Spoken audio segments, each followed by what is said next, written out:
Good afternoon, everyone, and thank you, Mr. President, for being here today as the United States naval ship Comfort prepares to set sail for New York.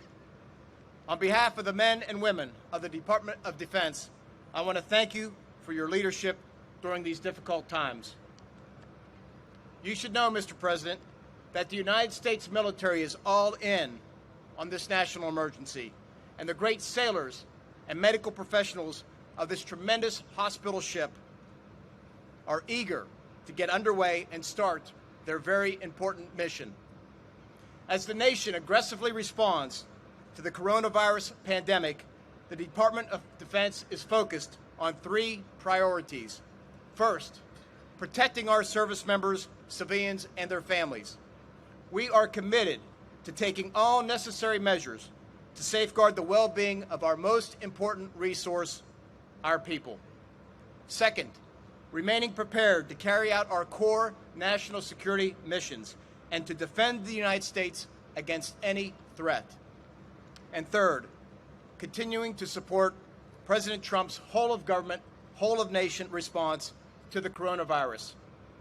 For several weeks, the Department of Defense has been surging personnel, capabilities, and equipment to help slow the spread of the virus. Thousands of National Guard troops are mobilized across the country, conducting a variety of essential tasks ranging from planning to logistics to medical support. Active duty units are moving critical supplies and equipment and medical personnel to some of the nation's most heavily impacted areas. The department's world-class doctors and scientists are at the forefront of infectious disease research, working alongside our government and private sector efforts to accelerate a vaccine and therapeutics for this virus. And now, in this great time of need, the President has directed the deployment of our nation's most powerful symbols of medical care and compassion, the Navy's two hospital ships, the Mercy and the Comfort. Both ships have a tremendous history of humanitarian assistance and have provided care for people throughout the world. This exceptional legacy continues as they now take care of their fellow Americans. The skilled medical professionals who will set sail on the Comfort will play a critical role in freeing up capacity in hospital beds in the New York area. I'd like to thank them for their sacrifices and for their commitment to the well-being of the American people. Finally, I'd like to thank President Trump for his bold leadership and support to the men and women of the United States Armed Forces. This is an unprecedented time for our nation, and your leadership, Mr. President, is uniting the American people to defeat this virus. I am confident we will get through this together. We will prevail. Thank you, and it is my great honor to now welcome the President of the United States and our Commander-in-Chief, President Donald Trump. Thank you very much, Mark. Thank you, Mr. President. Thank you very much, Mark, and you're doing a fantastic job, and our country appreciates it very much. And thank you, everybody, for being here today. I'm deeply honored to be at Naval Station Norfolk, the largest naval base anywhere in the world, and the home to the most powerful fleet that has ever sailed the seas. I just passed some of the most beautiful and, frankly, the most highly lethal ships that I have ever seen in my life, and there are a lot of them. And they're in better shape now than they have been for many, many decades with what we're doing. We're grateful to be joined by Commander of the U.S. Fleet Forces, Admiral Christopher Grady, and Commander of the U.S. Second Fleet, Vice Admiral Woody Lewis. Thank you both for being here. We appreciate it very much. As we gather today, our country is at war with an invisible enemy. We are marshaling the full power of the American nation, economic, scientific, medical, and military, to vanquish the virus, and we will do that. Today, I'm here to express my profound gratitude to the dedicated service members who will soon be on the front lines of this fight. In a few moments, the crew of the Navy hospital ship USNS Comfort, which is really something, will embark for New York City, where they will join the ranks of tens of thousands of amazing doctors, nurses, and medical professionals who are battling to save American lives. This great ship behind me is a 70,000-ton message of hope and solidarity to the incredible people of New York, a place I know very well, a place I love. We're here for you, we're fighting for you, and we are with you all the way, and we always will be. You have the unwavering support of the entire nation, the entire government, and the entire American people. After being rushed out of maintenance with historic speed, it was supposed to be here for 4 weeks, and they did it in 4 days. The Comfort will arrive at Pier 90 in Manhattan on Monday, 3 weeks ahead of schedule. Its crew will begin treating patients on Tuesday.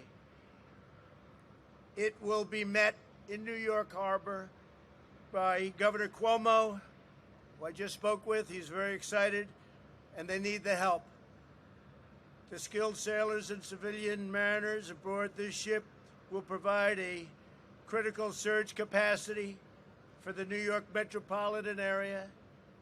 Their mission will be to care for New Yorkers who do not have the virus but who require urgent care. In other words, they'll be using this. People will be coming out of hospitals who don't have the virus, and they'll be on the ship where they have great operating rooms and great facilities.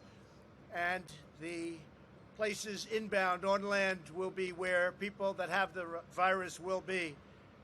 So the people with the virus will not be on ship. The ship will be used for people having operations and other things other than that.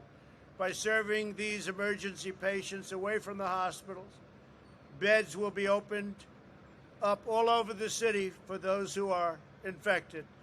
This ship can handle a lot of people, so it will open capacity all over the city. And it'll be ready to address any life-threatening medical emergency. It is stocked. It's stocked to the brim with equipment and medicines and everything you can think of. Importantly, by treating non-infected patients remotely on the ship, it will help to halt very strongly the transmission of the virus. The Comfort sister ship on the West Coast, the USNS Mercy, arrived ahead of schedule substantially in port yesterday. Governor Gavin Newsom was very thankful for it. They're working very hard in California. It's performing a similar mission for the people of Los Angeles and the people of California. As the USNS Comfort gets underway, it is fully loaded with 12 operating rooms, and they are fully equipped.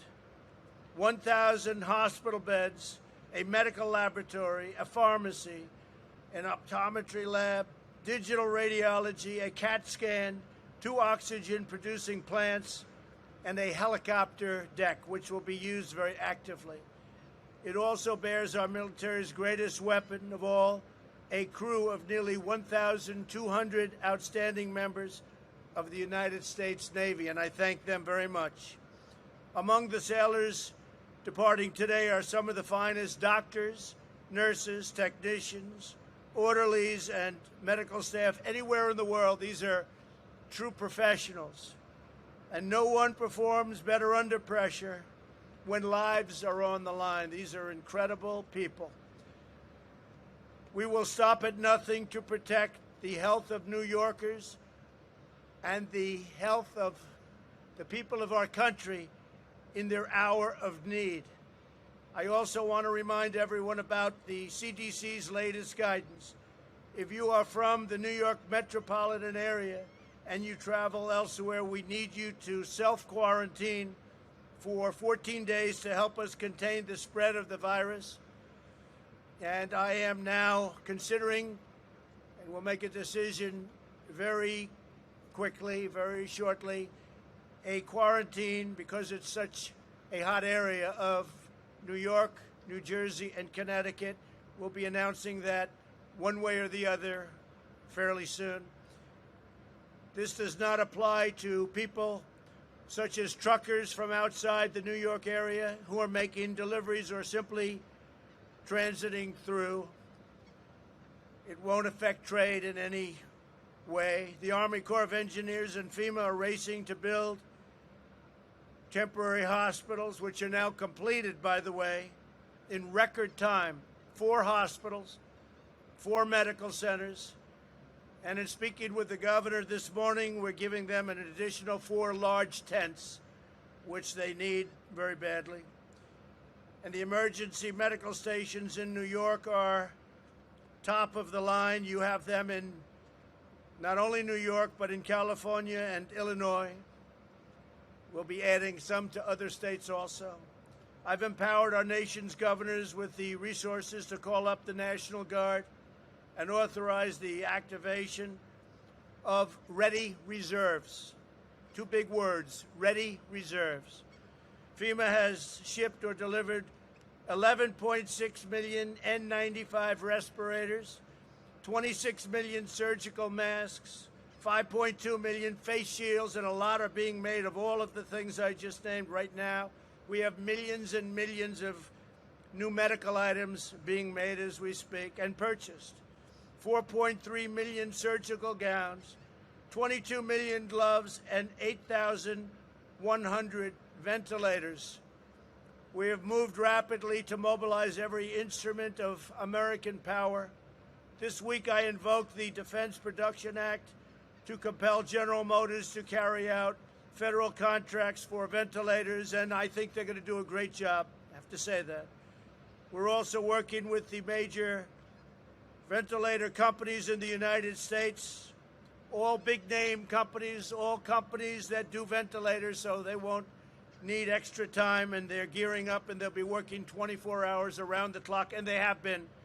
They've been doing a fantastic job to accomplish a historic ramp-up, and a ramp-up in the kind of numbers that we're talking about. And if we make too many, that's going to be okay, because I spoke with the Prime Minister of the UK yesterday, Boris Johnson. He tested, as you know, positive. And before I even was able to get a word out of him, he said, I said, how are you doing? He said, we need ventilators. The UK needs ventilators. A lot of countries need ventilators badly. It's a tough thing to make. It's a very complicated and expensive piece of equipment. I would say more so than a car. You're talking about expensive, complicated equipment. So I hope we soon will have enough that we can help other countries with ventilators. A lot of countries need them. In the next 100 days, America will make or acquire 3 times more ventilators than we do in an entire year. We are so geared up. At Boeing, Ford, Honeywell, 3M, Haynes, and other great American companies, factory floors and manufacturing lines are being converted to produce the respirators, protective masks, face shields, and other vital equipment. And those companies have been amazing. And Boeing is giving us their cargo moving planes. They're the biggest cargo movers anywhere in the world, and we're going to be using them to ship certain types of equipment to various states. Hundreds of millions of Americans are also making tremendous sacrifices on the home front in a historic drive to support our great workers and businesses. I signed into law the single largest economic relief package in American history. You saw that yesterday. The 2.2 trillion, and think of that, 2.2 trillion, but it goes to 6.2 trillion depending on what we decide. This legislation delivers job retention loans for small businesses to help them keep workers on payroll, expanded unemployment benefits, and direct cash payments to American citizens. And these are very substantial payments. A family of 4 will be getting approximately $3,400. This legislation also provides massive increases in funding for hospitals who need it, for disaster relief fund, and critical life-saving medical supplies. We're spending a tremendous amount of money on medical supplies. We're trying to get it to the point needed directly, as opposed to our supply lines, so it can go directly to where they need it without having to go through a long process. I don't want to say bureaucratic, but we have not. This group of people has worked so incredibly hard, and the energy and the speed with which they're delivering everything has been really admired by everybody. Everybody's talking about it, the job they're doing. My administration has also taken action to suspend federal student loan payments. So we're suspending, and that means suspending in every sense of the word, student loan payments so that the students that are not able to take advantage of what's going on, obviously, for obvious reasons, they will be the payments suspended. We've temporarily stopped federal evictions and foreclosures.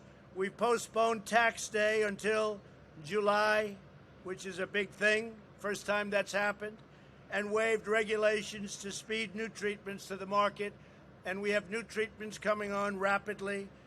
We're doing very well, we think, with vaccines, and we're doing very, very well with hopefully or potentially cures. We're looking at a lot of different alternatives, a lot of different medicines.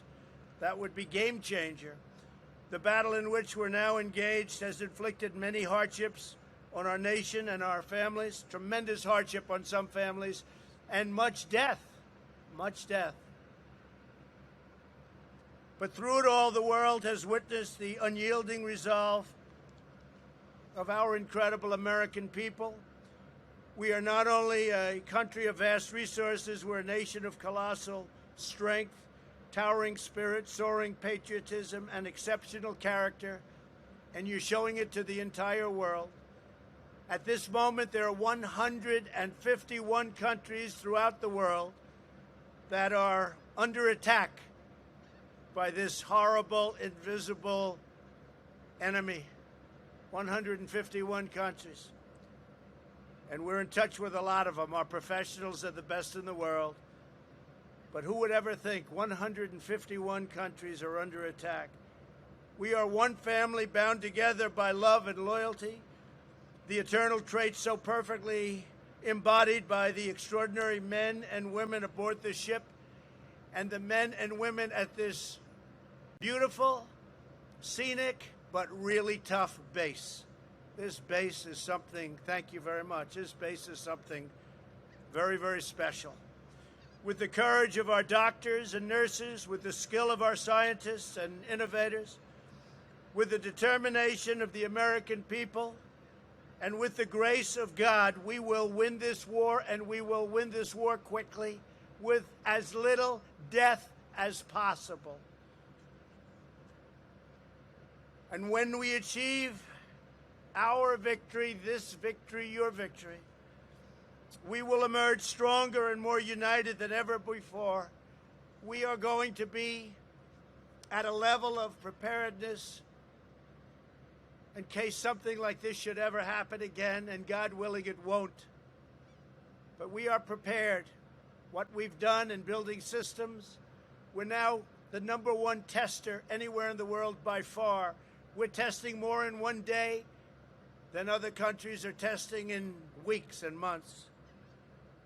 We've learned a lot, and I cannot be more thankful to the American people, and I can say this, and I can say this from the bottom of my heart.